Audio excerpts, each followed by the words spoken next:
Est-ce que vous pouvez juste nous rappeler finalement le mode de scrutin des municipales?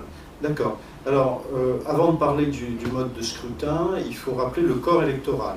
Savoir qui a le droit de voter aux élections municipales. Et donc, il est clair que là, c'est le corps électoral général, c'est-à-dire le même corps électoral que pour les élections législatives, que pour les élections présidentielles.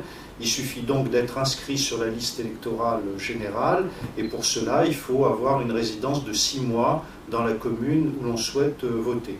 Ensuite, c'est un scrutin donc, qui diffère selon la taille des communes, mais pour simplifier, disons que dans les plus grandes communes, c'est un scrutin de liste majoritaire à 2 tours, mais majoritaire avec une prime quand même à la liste qui arrive en tête, et ensuite la répartition au scrutin proportionnel des sièges restants. Alors ça paraît un petit peu compliqué, je vais expliquer, c'est-à-dire que la liste qui fait le plus grand nombre de voix, majorité absolue au premier tour, majorité relative au deuxième tour, cette liste a la certitude d'obtenir la moitié des sièges du conseil municipal.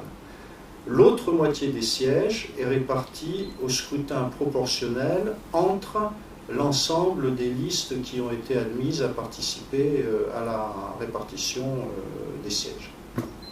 Y compris la liste des gagnants d'ailleurs? Y compris la liste des gagnants, effectivement, qui a un deuxième qui bénéficie de sièges supplémentaires dans la répartition proportionnelle.